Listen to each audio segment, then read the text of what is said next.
Thank you so much sir. आपसे मैं थोड़ा रिक्वेस्ट करूंगा कि मेरे जैसे जो नए शिक्षक जो 21, 22 और 23 में ज्वाइनिंग हुए हैं, उनको आप थोड़ा मार्गदर्शित कीजिए, थोड़ा गाइडेंस कीजिए कि जैसे उनको एचएम बनने पर या फिर नवोदय विद्यालय में आने पर कई सारी ड्यूटीज की रेस्पॉन्सिबिलिटी लेनी होती है, तो वो पैनल इंस्पेक्शन के टाइम पे अपना रिकॉर्ड मेंटेन नहीं कर पाते या फिर उनको अच्छे से गाइडेंस नहीं मिल पाता है सर कि उनको क्या रिकॉर्ड मेंटेन करना है और किन चीज़ों का विशेषतर ध्यान रखना है, कौन सा कॉलम को मेंशन करना ज़्यादा इम्पोर्टेंट है जिससे वो सेफ रहे।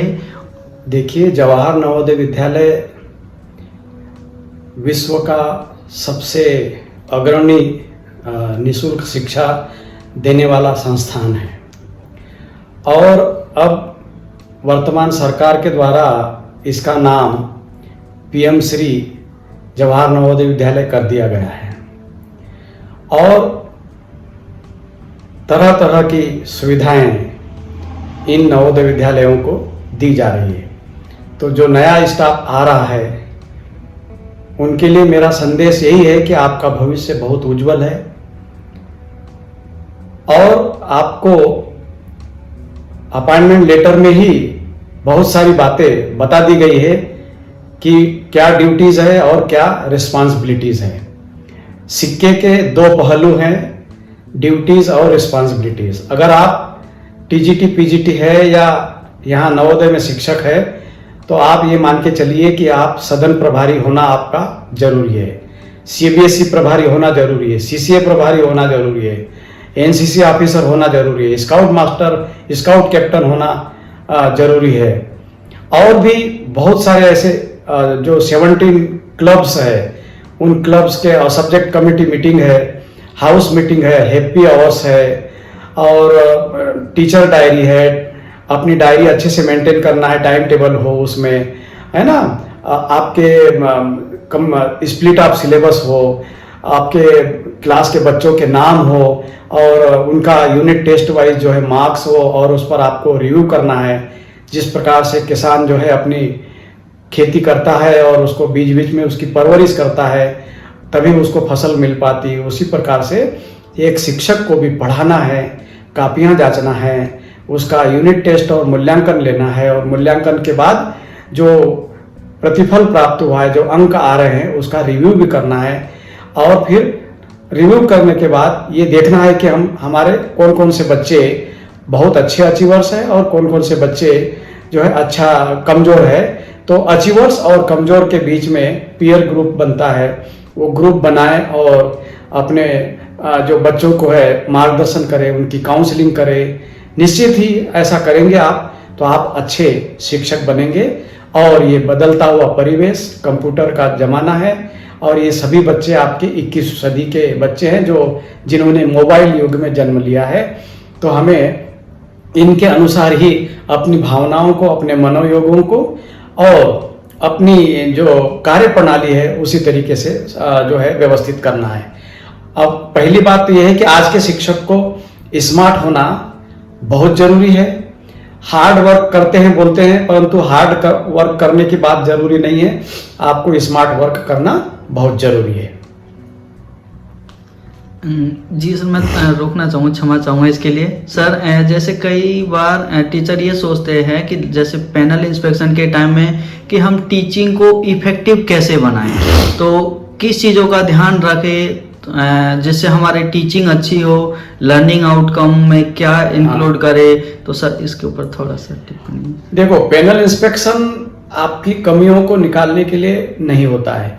पैनल इंस्पेक्शन का मतलब होता है कि जो गतिविधियां पहले से संचालित हो रही है क्या वो अपने फ्लो में है या नहीं है, अपने गति से चल रही है या नहीं चल रही है। तो पैनल इंस्पेक्शन वाले दिन जो हमारे इंस्पेक्टर्स होते हैं, जो ऑफिसर्स होते हैं, उनकी टेबल पर आपकी डायरी, आपका लेसन प्लान और आपके जो पेडागॉजिकल जो प्लान बनाते हैं वो हो और आपकी चेक की हुई कापियां हो और आप पढ़ाते समय प्रोजेक्ट का, आईसीटी का उपयोग करें और समय समय पर जो है जो बीएड में आपको जो नियम सिखाए गए हैं और हमारे एनगेज का जो फार्मूला बताया गया है पीएपी में, उसका अगर आप पालन करेंगे तो निश्चित ही आप अच्छे सफल शिक्षक बनेंगे। मैं उन सभी नए और पुराने सभी शिक्षकों को अपनी शुभकामनाएं देता हूं कि वो नवोदय जैसी गौरवमयी संस्था में अपना काम करें और शिक्षार्थ आइए और सेवार्थ जाइए को चरितार्थ कीजिए। जी सर, पहले तो मैं आपको बधाई देना चाहूँगा कि आपने इतने 37 ईयर की जो जर्नी अभी तक कंप्लीट की है, तो इसके सर क्या पॉइंट्स रहे, क्या हमें आप इससे क्या सजेस्ट करना चाहिए? पहली बात तो यह है, अगर आप शिक्षक बन गए हैं तो एज ए टीचर जो है आपको जो है 3 प्रकार के लोग होते हैं, प्रॉस्परस और रोल मॉडल यानी इंस्पायरिंग और कंस्पायरिंग। तो प्रॉस्परस और जो है इंस्पायरिंग रोल मॉडल टीचर बनना है।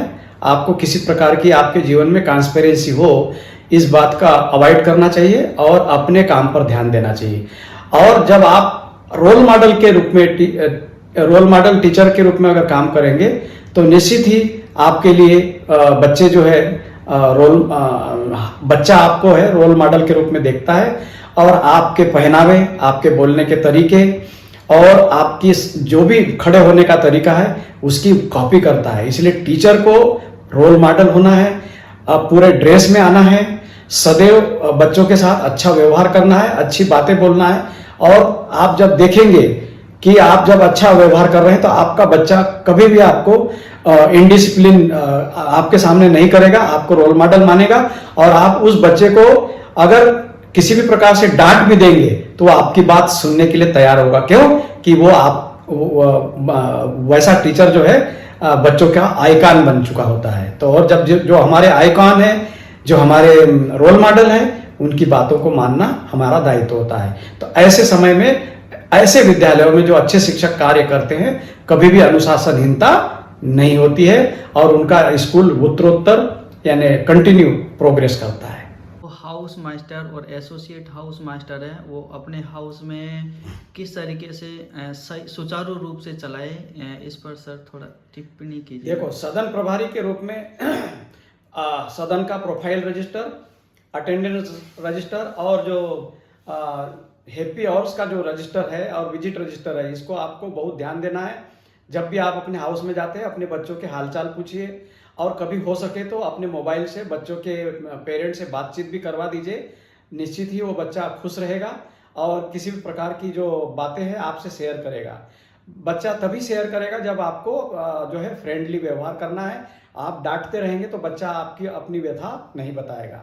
अच्छे हाउस मास्टर बनने के लिए जरूरी है कि अपने हाउस का प्रोफाइल के साथ साथ उनकी मीटिंग, उनके सुख दुख में ध्यान दें और तुरंत उनके ऊपर किसी प्रकार की कोई बात आती है तो उनको मनोवैज्ञानिक तरीके से साइकोलॉजिकल ट्रीटमेंट भी दे करके और उनकी जो गलतियां हो जाती है उसको माफ भी करना है और उसके गलतियों को सुधरने का उसको मौका भी देना है। तो निश्चित ही हाउस आपका अच्छा होगा और जो है हाउस को सौंदर्य बनाना है और हाउस का रिकॉर्ड भी बनाना है और हाउस के सारे बच्चों को जो है कंपटीशन की भावना डालना है, पढ़ने की भावना डालना है, एकेडमिक रजिस्टर बना करके उनके रिकॉर्ड्स को रखना है और पेरेंट्स को बीच बीच में बताते भी रहना है। और ऐसा जब करेंगे तो आप अच्छे सफल हाउस मास्टर कहलाएंगे। आपके हाउस में किसी प्रकार का कोई जो है अनुशासनहीनता का जो है देखने को नहीं मिलेगी।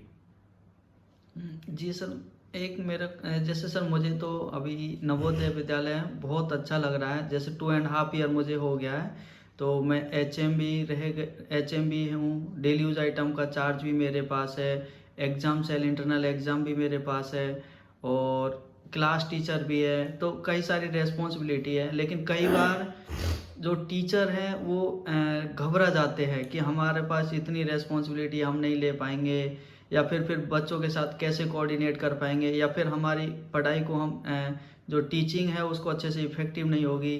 तो उनके लिए सर देखिए, जैसा कि आज मीटिंग में मैंने बताया कि एक टीचर को आज आईटी का युग है, 100 TB की एक एक्सटर्नल हार्ड डिस्क रखना है और 32 GB का पेन ड्राइव रखना है और सारा जितना सिलेबस है उस सब के PPT बना के रख लीजिए और बच्चों को मॉडल और चार्ट बनाने के लिए भी चैप्टर वाइज बता दीजिए। तो आपका बीच बीच में स्टोरी बताते हुए और चार्ट्स का, मॉडल्स का उपयोग करते हुए और आईसीटी का उपयोग करते हुए, स्मार्ट बोर्ड का उपयोग करते हुए और चाक और टाक से जुड़े ही रहना है। क्योंकि अगर लाइट चली गई आपके लेसन प्लान के दौरान और आपको चाक चलाना नहीं आ रहा है, आप चाक पकड़ना भूल गए, 45 डिग्री पर जो है चाक पकड़ी जाती है। और जो अच्छा शिक्षक है, जो डेली चाक और टाक से पढ़ाते हैं, उनके चाक से कभी भी आवाज़ नहीं आती। जिन शिक्षकों के द्वारा बोर्ड पर लिखते समय अगर चाक से आवाज़ आ रही है तो ये मान के चलिए कि वो शिक्षक जो है रोज रोज चाक से नहीं पढ़ा रहे हैं, और वो अब आगे आने वाले समय में आईसीटी के युग में चाक पकड़ना भी भूल जाएंगे। तो हमें दोनों ही माध्यमों से तैयार रहना है और होमवर्क, थोड़ा थोड़ा होमवर्क देके प्रतिदिन चेक करना है, तो तभी प्रगति होगी। क्योंकि कोरोना काल से हमारे जो बच्चे हैं, लिखने की प्रैक्टिस हमारे बच्चों की बहुत कम हो गई है और हमको किताबें पढ़ने की क्षमता कम हो गई है। बच्चा हमेशा मोबाइल के साथ ही जिंदा रहना चाहता है और समिति कह रही है कि बच्चों के पास मोबाइल नहीं देना है, क्योंकि बच्चे रात भर सो नहीं रहे हैं, अनवांटेड चीज़ें देख रहे हैं। उससे अनुशासनहीनता भी बढ़ रही है और बच्चों को कई बार टीसी भी देना पड़ता है। तो शिक्षकों को मेरा यही है कि जब हम शिक्षक थे तो पीजीटी थे 91 में, तो हम इनवर्ड डिस्पैच भी करते थे और मेडिकल बिल भी चेक करते थे। लोकल एग्ज़ाम, सीबीएसई एग्ज़ाम और जेएनवीएसटी एग्ज़ाम, तीनों एग्ज़ाम मेरे पास थी। और मुझे अर्थशास्त्र भी, ह्यूमैनिटीज़ के बच्चों को पढ़ाना पड़ता था, तो जो फर्स्ट जनरेशन लर्नर थे। पर हम घबराए नहीं, घबराना नहीं है और हौसला रखिए और धीरे धीरे वन बाय वन आप काम करते जाइए, आप सब सक्सेस आएगी। आप नेगेटिव मत बनिए, पॉजिटिव बनिए, और जब आप पॉजिटिव मन के साथ काम करेंगे तो निश्चित ही आपको सफलता मिलेगी। मैं उसका जीता जागता उदाहरण आपके सामने हूँ। जी sir, thank you so much sir, आपने अपना टाइम दिया और अपनी जो 37 ईयर की जो जर्नी है जो जॉब में, जो नवोदय में भी है, तो इसको हमारे साथ शेयर किया। सर, ऐसा कोई और मार्गदर्शन जो आपको लगता है कि हमारे जो शिक्षक साथीगण हैं उनको शेयर करना चाहिए, तो सर हमें उससे अवगत कराइए। सबसे बड़ी चीज़ है, अपने शिक्षकों से यही बात कहो कि नवोदय विद्यालय जैसे ऑर्गेनाइजेशन में, आवासीय विद्यालय में आपको जो है शिक्षक बनने का अवसर मिला है। और शिक्षक कभी जो है झूठ नहीं बोलते हैं, शिक्षक सदैव सत्य बोलते हैं। और ये सत्य बोलने के कारण ही शिक्षक की ड्यूटी में कोई आना नहीं चाहता है, क्योंकि शिक्षक को अल्टीमेटली बच्चे के सारे प्रश्नों के उत्तर देना ही पड़ेगा, तो ही वो शिक्षक है, और अन्यथा वो शिक्षक नहीं है। क्योंकि यहाँ शिक्षक को टाल मटोल नहीं करना है।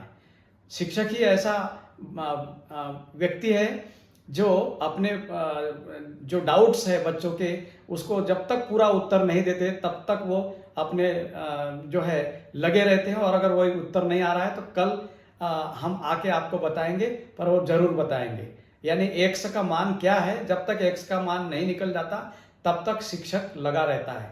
इसलिए 100% आंसर देने की जवाबदारी शिक्षक की है।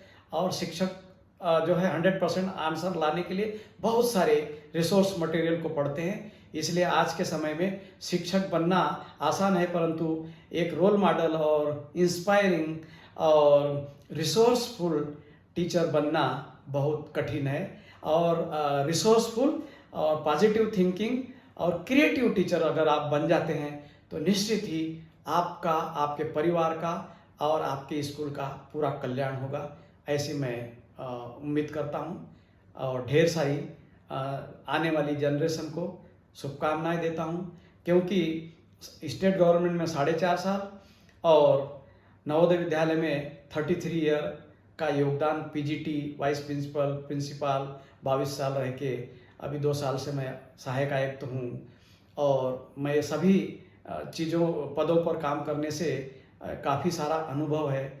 और इस अनुभव में मैंने उतार चढ़ाव में ये देखा है कि बहुत सारे जो है क्षेत्र है, संस्थान है देश के अंदर, पर नवोदय विद्यालय जैसी गौरवमयी संस्थान और दुनिया में कहीं देखने को नहीं मिलता। मैं अपने आप को धन्य मानता हूँ कि ऐसी गौरवमयी संस्था में मुझे अपनी सेवाएं देने का अवसर मिला। और आने वाली पीढ़ी जो शिक्षक है और जो हमारे नवोदय विद्यालय के अलुमनाइज है, जो बड़े बड़े पदों पर जा चुके हैं, वो भी आपको सहयोग करते हैं। मैं उनके लिए भी संदेश कहूँगा कि आप यहाँ आए थे, शिक्षा ग्रहण किए थे, छोटे से थे, बड़े हुए और यहाँ से कॉलेज और बड़े बड़े मेडिकल और इंजीनियरिंग कॉलेजों में IITs में अपनी शिक्षा ग्रहण करके जो है आप देश में बड़े बड़े पदों पर अपनी सेवाएं दे रहे हैं। तो अब आपको कम टू लर्न और गो टू सर्व के उद्देश्य को पूरा कर रहे हैं। मैं उन सभी को भी अपनी ढेर सारी शुभकामनाएं देता हूं। और शिक्षकों से जो नए शिक्षक है, नए पीढ़ी के जो तीसरी चौथी पीढ़ी शिक्षकों की आई है अभी, ये अभी अपने आप को जो है एक अच्छे टीचर साबित करने के लिए इनको अभी काफ़ी मेहनत करने की ज़रूरत है। तो उनके लिए मेरा यही संदेश है कि आप मेहनत करते रहिए, खूब स्वयं लर्निंग कीजिए और दूसरों को भी सिखाइए। और शिक्षक अच्छा पढ़ेंगे, अच्छा सीखेंगे, तभी दूसरे बच्चों को अच्छा सिखा पाएंगे। क्योंकि जिस तरीके से हमारा दिमाग पूर्ण ऊर्जावान हमारा शरीर होता है, वैसे हमारा जो ब्रेन है वो पूर्णतः मोबाइल की बैटरी की तरह से चार्ज होना चाहिए। और चार्ज करने के लिए आपको क्या करना पड़ेगा?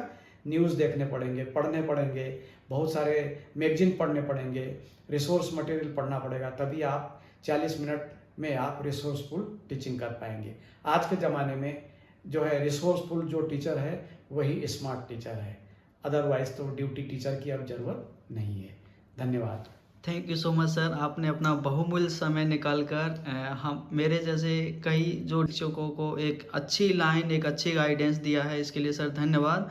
और सर आपका दिल बहुत बड़ा है सर। ये एक मेरी रिक्वेस्ट पर जो मेरे जैसे कई शिक्षकों को मोटिवेट करने के लिए आपने अपना बहुमूल्य समय निकाला। थैंक यू सर, धन्यवाद सर। धन्यवाद।